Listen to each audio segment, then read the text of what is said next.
தேவன் தமது பார்வைக்கு நல்லவனாக இருக்கிறவனுக்கு ஞானத்தை கொடுக்குறாரு, இன்பத்தை அளிக்கிறாரு. பாவம் செய்கிறவனுக்கோ தம் பார்வைக்கு நல்லவனாக இருக்கிறவன் சும்மா வைத்து விட்டு போகும் பொருட்டு சேர்த்து குவிக்கும் தொல்லையை நியமிச்சிருக்காரு மாய். அப்போ இங்கே தான் வந்து ஒரு முடிவு கொண்டாடுறார். என்னவா? அவருக்கு பிரியமாயிரு. தேவனுக்கு பார்வைக்கு அவருடைய நம்பிக்கையை பெற்றவனாயிரு. நீ செய்ய நினைத்தது தடைபடாது, எனக்காக யாவையும் செய்யும் தேவனே. நீ செய்ய நினைத்தது தடைபடாது, எனக்காக யாவையும் செய்யும் தேவனே. உன் வேலைக்காக காத்திருக்க உண்மையை எனக்கு தந்தருளும். உன் வேலைக்காக காத்திருக்க கிருபையை எனக்கு தந்தருளும். நீ செய்ய நினைத்தது தடைபடாது, எனக்காக யாவையும் செய்யும் தேவனே. நீ செய்ய நினைத்தது தடைபடாது, எனக்காக யாவையும் செய்யும் தேவனே. கர்த்தருடைய பரிசுத்த நாமத்திற்கு மகிமை உண்டாவதாக. வாருங்கள், ஆண்டவர் இயேசு கிறிஸ்துவின் நாமத்தில் உங்களை வரவேற்கிறேன். பிரசங்கி அதிகாரம் 2. கேளிக்கைகள், அதாவது பொழுதுபோக்குகளை அனுபவிப்பது மகிழ்ச்சியை கொண்டு வருமா? இல்லை. அதுக்கு ஒரு 4-5 நிறைய வார்த்தைகளை சொல்கிறார். நான் உள்ளத்தில் சொல்லிக்கிட்டேன், என்னென்னா வா இப்போ உன்னை சந்தோஷத்தினால சோதித்து பார்ப்பேன்னு சொல்லி இன்பத்தை அனுபவின்னு எதெல்லாம் நீ இன்பமாக கருதுகிறாயோ அதெல்லாம் அனுபவிங்கிறான். ஏன்னா இவனுக்கு பணத்துக்கு குறைவே இல்லை.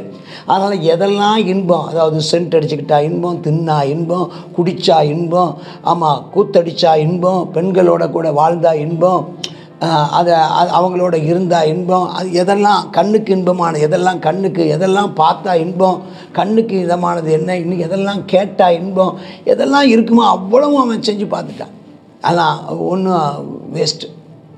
2 சிரிக்கிறது, எல்லாம் சிரிப்பு, நிறைய நகைச்சுவைகளை அதுக்குன்னே வச்சுருப்பாங்க. அந்த காலத்தில் ஒவ்வொரு அரசவையிலையுமே ஒரு விகடகவின்னு சொல்லி ஒருத்தன் இருப்பான், எங்கேயுமே மாட்டுவான். ஒருத்தன் கேளிக்கை பண்ணுறதும் வேடிக்கை காட்டுறதும் ஜோக்கு சொல்கிறதும். ஆமாம், அப்போ அது பைத்தியம் நேரம். அது வந்து அதில் என்ன பிரயோஜனம்?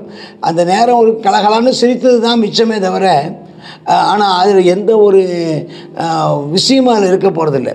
சிரிப்பு தான் இல்லை, அவ்வளோதான். எல்லோரும் சிரித்தாங்க, எல்லாம் சந்தோஷமாக இருந்தாங்க, எல்லாம். அது பைத்தியங்கிறாரு. சந்தோஷத்தை குறித்து சொல்கிறார். என்ன செஞ்சது? சந்தோஷமாக இருந்தேன், என்ன செஞ்சது? ஒன்றும் இல்லை. வானத்தின் கீழே மனுபுத்திர உயிரோடு இருக்கிறனாலும் பெற்று அனுபவிக்கத்தக்கது இன்னதென்று அறியும் பொருட்டு இருதயத்தை ஞானத்தால் தேற்றி கொண்டிருந்தான். எதுதான் மனுஷனுக்கு ரொம்ப ரொம்ப அவசியமானது என்ன அப்படின்னு அவன் யோசித்தானா? எது? அந்த வார்த்தைக்கு கேள்வி. எதுதான் பெற்று அனுபவிக்கத்தக்க மிக முக்கியமான என்னன்னு தேடிட்டே இருந்தானா. அதுக்காக என்ன செஞ்சானா? மதுபானத்தினால நல்லா குடிச்சு பார்த்தானா. மதியினமா, சரி எதை பற்றி அறிவாக இருக்கிறதுனால தான் பெரிய நோவாக இருக்குது, அதனால் சும்மா முட்டாள் மாதிரி நடந்துக்க, எதை பற்றியும் கவலைப்படாமல், ஆமாம், கேர் ஃப்ரீ லைஃப், எதை பற்றியும் கவலைப்படாமல், உருப்படியாக துணியும் உடுத்திக்காமல், தலையும் சிவிக்காமல், ஆமாம், சவரமும் பண்ணிக்காமல், பல்லுகள் தேய்க்காமல், வாட்டுக்கு மாடு மாதிரி, ஆமாம், சோத்துணும் ஆடு மாடு மாதிரி அப்படி வாழ்ந்தால் எப்படி இருக்கும்? அதையும் டெஸ்ட் பண்ணி பார்த்துட்டான் சாலமோன். அதையும் செஞ்சு பார்த்துருக்கா. அதுவும் அவனுக்கு என்ன செய்யலை? அப்படி இந்த ஃப்ரீ லைஃப் எதையுமே செய்யாமல் சும்மா சோம்பேறியாக இருந்து பார்த்தா அதுவும் அவனுக்கு என்ன செய்யலை? அவனுக்கு சந்தோஷத்தை கொடுக்கலை. அது அவனுக்கு சந்தோஷத்தை கொடுக்கல. 4வது வசனம். பெரிய வேலையில் செஞ்சான். பெரிய வேலைன்னா சும்மாக்கா அந்த பெரிய பெரிய கட்டடங்களை கட்டி சுறுசுறுப்பாக இருந்திருக்கான். சரி விடு, இனி அதனால் பிரயோஜனம் இல்லை, என்னென்னு கண்டுபிடிச்சிட்டோம். மாடு மாதிரி நடந்த எண்ணத்துக்கு அதோட நல்ல அவங்கள விட நம்ம அதுலேயும் ஒரு திருப்தி இல்லை மற்றவங்கள பார்க்கும்போது. நான் பெரிய வேலை செஞ்சேன். எனக்கு வீடுகளை கட்டினான், திராட்சை தோட்டத்தை நாட்டினான், தோட்டங்களை உண்டாக்குனான், சிங்கார வனங்களை உண்டாக்குனான், அதுலேயே 100க்கு 100 கவனமாக செலுத்தினான், திட்டமிட்டான், கனி விருட்சங்களை உண்டாக்குனான், மரங்களை தோப்பு உண்டாக்குனான், நீர்ப்பாய்ச்சல் குளத்தை உண்டாக்குனான், அதுக்கு என்னென்ன பண்ணுவான், பைப்பு உண்டாக்குனான், கால்வாய் உண்டாக்குனான், நிறைய வேலைக்காரிகளை ஆமாம் சம்பாதித்து அவங்கள வேலை வாங்கினான், எல்லாத்துக்கும் சம்பளம் கொடுத்தான். ஸ்தோத்திரம். எல்லாரும் பார்க்கலாம், ஆடு வாங்கினா, மாடு வாங்கினா, திரண்ட ஆஸ்தியெல்லாம் இருந்துச்சு. வெள்ளி, பொண்ணு, ராஜ சம்பத்து, மாகாணம் எல்லாம் சேர்த்தா. பாட்டுக்காரங்க, சங்கீதக்காரிகள், நடனக்காரிகள், நாட்டியக்காரிகள், பலவிதமான இன்பமான வாத்தியங்கள். எனக்கு முன்னிருந்த எருசலேம் எல்லாரையும் பார்க்கலாம். பெரியவனும் திரவிய சம்பந்தமான என் ஞானமும் என்னோட கூட இருந்தது. என் கண்கள் இச்சித்தவைகளை ஒன்றும் விடலை. என்னதான் ஆசைப்பட்டானோ, அதாவது பாவம்னு ஒன்று கிடையவே கிடையாது அவனுக்கு. பாவம்னு கிடையாது. இதை செய்யக்கூடாதுன்னு ஒன்று, இதை செய்யக்கூடாதுன்னு ஒருத்தங்க சொன்னால் அது செஞ்சால் என்ன நடக்கும், அதை செஞ்சு பார்த்தவன் தான் சாலமோன். ஒரு இடத்துக்கு போகக்கூடாதுன்னா போனால் என்ன நடக்கும், அதை செஞ்சு பார்த்தவன் தான் சாலமோன் ராஜா. உன்னை குடிக்கக்கூடாது, குடித்தா என்ன பண்ணும் அப்படின்னு செஞ்சு பார்த்தவன் தான் சாலமோன் ராஜா. சொத்துனா பல பெண்களோடு கூட பழக்கம் வைக்கக்கூடாது, வச்சா என்ன நடக்கும், செய்து பார்த்தவன் சாலமோன். என்ன சோம்பேறியாக இருக்கக்கூடாது, சோம்பேறியாகவும் இருந்து பார்த்துட்டான். இல்லை நல்ல சுறுசுறுப்பாக இருக்கணும், அதுவும் இருந்து பார்க்குறான். அவனுக்கு எதெல்லாம் ஆசைப்பட்டானா எதையுமே தடை பண்ணலை. அவன் தன் இருதயத்துக்கு ஒரு சந்தோஷத்தையும் வேண்டான்னு விலக்கி வைக்கலை.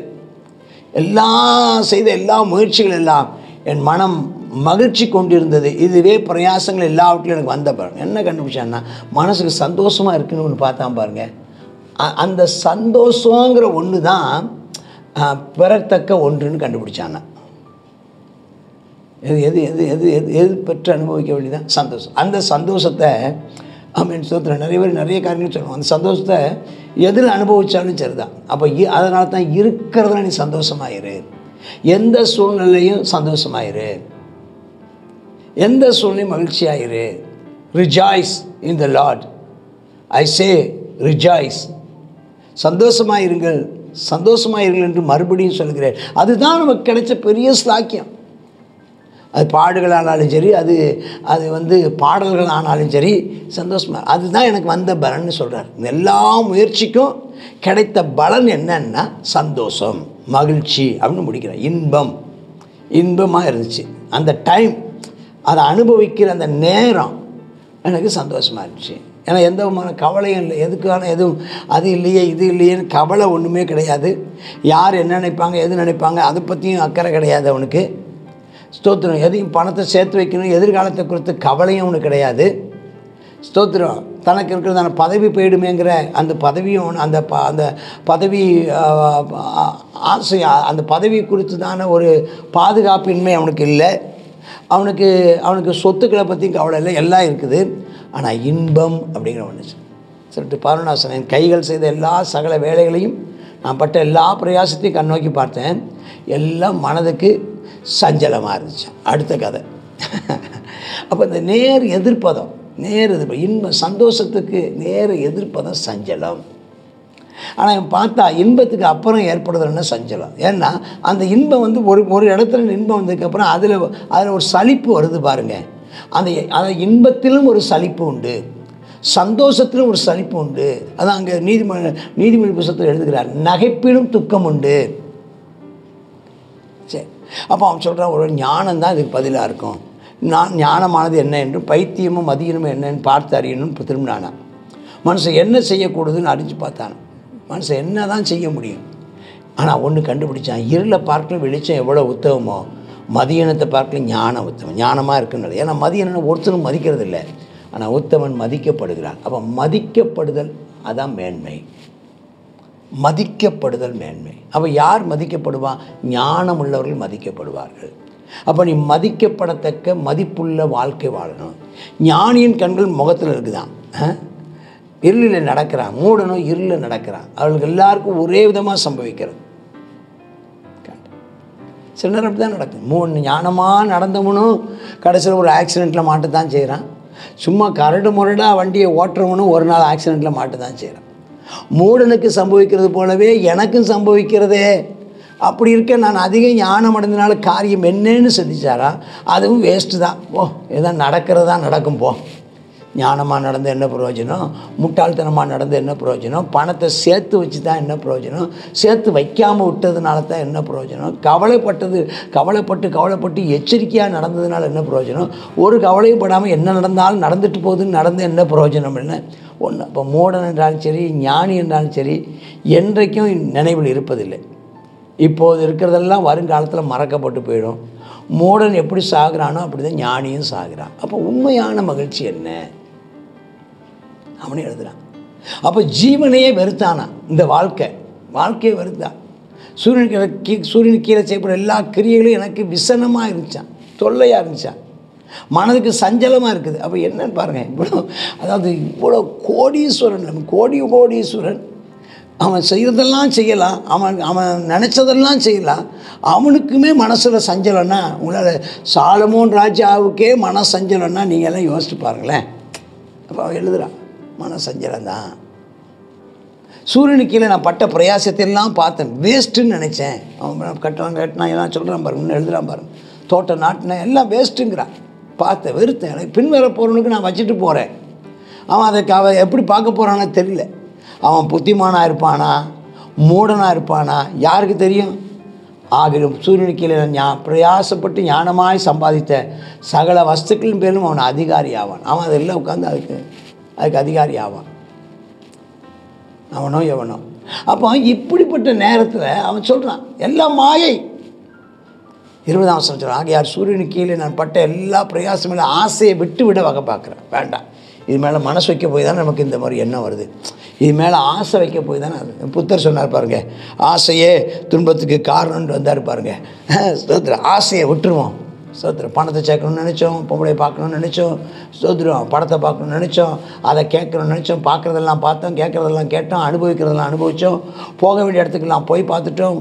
ஆமாம், நல்ல ஊர் சுற்றி பார்த்துட்டோம், எப்படியோ வாழ்ந்து பார்த்துட்டோம். ஆமாம், இப்போ கடைசியாக ஆசையை விடணும்னு பார்த்தானா, ஆசையை விடணும். அதுக்காக என்ன செய்கிறான், முயற்சி எடுக்கிறான். அதுலேயும் என்ன செய்கிறான், அவனுக்கு முடியலை. ஒரு புத்தியோட யுக்தியோட ரொம்ப நிதானத்தோடு பிரயாசப்படுறானா. ஆகினும் பிரயாசப்படாத இருந்த வேறொன்றுக்கு அதை விட்டு சொந்தமாக விட்டுட்டு போக வேண்டியதாக இருக்குமா. இதுவும் மாயை, இதுவும் பெரிய தீங்கு, அநீதிங்கிறார். மனுஷன் சூரியனுக்கு கீழே படுகிற எல்லா பிரயாசத்திலும் அவனுடைய இருதயத்தின் எண்ணங்களால் அவனுக்கு என்ன பலன்னு ஒரு கேள்வி கேட்குறாரு, என்ன பலன்? அப்போ எதுக்காக இதெல்லாம் செய்கிறோம், ஏன் செய்கிறோம், என்ன இது எதுக்காக செய்கிறோம், எதுக்காக வாழ்கிறோம், எதுக்காக சம்பாதிக்கிறோம், எதுக்காக சாப்பிட்றோம், எதுக்காக பணத்தை சேர்த்து வைக்கிறோம், எதுக்காக ஓடுகிறோம், என்ன காரணம், இதனால் யாருக்கு பிரயோஜனம்? அவன் நாட்களெல்லாம் அலுப்புள்ளது, அவன் வேலைகள்லாம் வருத்தம் உள்ளது, ராத்திரியிலும் மனசுக்கு இளைப்பாறுதல் இல்லை, எல்லாம் மாயை. சொல்கிறேன் 24 நல்லா சாப்பிடுப்பா, இருக்கு நல்ல நல்ல அவசியமானதை சாப்பிடு, அவசியமானதை குடித்துக்கோ. உன் பிரயாசம் என்னவோ அதை அனுபவிக்க பார். நீ இருக்கிற வரைக்கும் உனக்கு எது சந்தோஷமாக இருக்குதுன்னா நீ அனுபவிக்க பார். இன்பத்தையும் தூய்ப்பதை அல்லாமல் உனக்கு கிடைச்சதான உன்னுடைய உழைப்பால் வந்ததான சாப்பாட்டையும் நமக்கு தண்ணீரையும் குடித்து சந்தோஷமாயிரு. அது தவிர வேறு ஒரு நன்மையும் இல்லை. இதுவும் தேவனத்தில் கரத்திலிருந்து வருகிறது என்று நான் கண்டேன். தியாகம் பண்ணுறேன், நல்லது. நீ தியாகம் பண்ணி என்ன கண்ட? நீ பிள்ளைக்காக தியாகம் பண்ணுறேன், சில ஆட்கள்லாம் பிள்ளைக்காக தியாகம் பண்ணுறேன்னு அவங்க பிள்ளைக்காக வாழ்ந்துட்டு கடைசியில் பிள்ளை மதிக்காமல் போகும்போது, பிள்ளையும் பிரயோஜனம் இல்லாமல் போகும்போது, இவ்வளோ நாள் நான் தியாகம் பண்ணி என்னத்தை கண்டேங்கிறீங்க. அதோட நீ நல்லா சாப்பிடு, நல்ல சோறு சாப்பிடு, நல்ல தண்ணியை குடி, நல்லா சாப்பிடு, சந்தோஷமாயிரு, உன் செய்ய வேண்டிய வேலையை செய். கடைசியாக தான் சொல்கிறார் 12ஆம் அதிகாரத்தில் தான். அப்போ இப்போ என்ன செய்யணும்னு சொல்லுங்கள் பாஸ்டர். அது கொஞ்சம் போய் வெயிட் பண்ணுங்க, அப்படி அது போயிட்டே இருக்குது. என்ன பார்க்கலும் சம்பவமாக சாப்பிடத்தவங்க யாருப்பா? அவ்வளோ நல்லா சாப்பிட்ருக்காரு, சாதாரண சாப்பாடில். அவனை நீங்கள் ராஜாக்கள் புஸ்தகத்தில் போய் அவன் சாப்பாட்டை பார்த்தீங்கன்னா மான் கறியும், ஆமாம் என்னென்ன கறி உண்டு அத்தனை கறிகளும் அவனுக்கு சொல்லப்பட்டது. மாடு, நல்ல கொளுத்த மாடுகள், கொளுத்த ஆடுகள், கொளுத்த மானு, கலைமானு, ஆமாம் காட்டு மானு எல்லாம் சாப்பிட்ருக்கான். சம்பாதிக்கிறதுல அவனை மாதிரி அவன் சம்பாதிச்சவன் யார்? ஒருத்தரும் கிடையாது. அவ்வளோ பணத்தை சம்பாதிச்சிருக்கான். சும்மா வெள்ளியெல்லாம் சும்மா கல் மாதிரி தான் சேர்த்து குவிச்சு வச்சுருக்கான். நம்ம ரோட்டில் போடுற குவாரி கல் மாதிரி வெள்ளியை சம்பாதிச்சு வச்சானா. தங்கத்தெல்லாம் ஏகப்பட்ட தங்கத்தை சம்பாதிச்சு வச்சானா. தேவன் தமது பார்வைக்கு நல்லவனாக இருக்கிறவனுக்கு ஞானத்தை கொடுக்குறாரு, இன்பத்தை அளிக்கிறாரு. பாவம் செய்கிறவனுக்கோ தம் பார்வைக்கு நல்லவனாக இருக்கிறவன் சும்மா வைத்து விட்டு போகும் பொருட்டு சேர்த்து குவிக்கும் தொல்லையை நியமிச்சிருக்காரு மாய். அப்போ இங்கே தான் வந்து ஒரு முடிவு கொண்டாடுறாரு. என்னவா? அவருக்கு பிரியமாயிரு, தேவனுக்கு பார்வைக்கு அவருடைய நம்பிக்கையை பெற்றவனாயிரு, அவருடைய இருதயத்தை சந்தோஷப்படுத்துவனாயிரு. அவருடையதான பிரியம் உன் மேலே இருக்கட்டும். நீ அவருக்கு பிரியமானவனாக நீ வாழ்ந்தா கர்த்தர் தம்முடைய நீதிமானுக்கு மெய்ஞானத்தையும் அறிவையும் தருவாராம். அவன் கையின் பிரயாசத்தை அவன் சாப்பிடும்படி செய்வாரா? அதுதான் சந்தோஷம். பாவம் செய்கிறவனுக்கு, கர்த்தருக்கு பயப்படாதவனுக்கு, கர்த்தரை நம்பாதவனுக்கு, துன்மார்க்கனுக்கு ஆண்டவர் நினைச்சார் ஒரு வேலையை கொடுத்துருக்காரு. தம்முடைய பார்வைக்கு அவருடைய பிரியமானவர்களுக்கு நல்லவனாக இருக்கும் வசமாய் அவர்களுக்கு பிரயோஜனமாக இருக்கும்படி அவனுக்கு அந்த தொல்லையை கொடுத்துருக்கிறாரு. நீங்களோ கர்த்தருக்கு பிரியமாக இருப்பதைத்தான் இப்போ யோசிக்கணும். நீ பிரியமாக இருப்பதல்ல. அப்போ நம்ம வாழ்க்கைக்கு ஒரு நோக்கம் இருக்குது. நான் தேவனுக்கு பிரியமானவனாக இருக்கணும். நான் தேவனுடைய நம்பிக்கைக்கு உரியவனாக இருக்கணும். தேவன் என்னை எதற்காக இந்த பூமியிலே படைத்தாரோ அந்த நோக்கத்தின் நிறைவேற்றுகிறவனாக இருக்க வேண்டும். என்னால் தேவனுடைய ராஜ்யத்துக்கு பிரயோஜனம் உண்டாக வேண்டும். என்னால் அவருடைய மக்களுக்கு, உலக மக்களுக்கு, என்னை சுற்றி இருக்கிற மக்களுக்கு நான் ஒரு பயனுள்ள நபராக இருக்க வேண்டும். ஆசீர்வாதமான நபராக இருக்க வேண்டும். நான் ஆசீர்வாதமாக இருக்கிறேன், நான் மற்றவர்களுக்கு ஆசீர்வாதமாக இருக்கும்படி கர்த்தர் என்னை ஆசீர்வதித்திருக்கிறான்னு சொல்லி பிரயோஜனமுள்ள வாழ்க்கை வாழ்வதே, தேவனுக்கும் மனுமக்களுக்கும் பிரயோஜனமான வாழ்க்கை வாழ்வதே நம்மை குறித்த நோக்கமும் சந்தோஷமாக இருக்கிறது. தேவனுக்கு மகிமை, மனிதர்களுக்கு சேவை, அதுதான் உங்கள் வாழ்வாக இருக்கட்டும். கர்த்தர் இயேசு கிறிஸ்து உங்களை ஆசீர்வதிப்பாராக. ஆமேன். கர்த்தர் நாம் மகிமைப்படுவதாக. பிரசங்கி 2வது அதிகாரத்தை பார்க்குறோம்.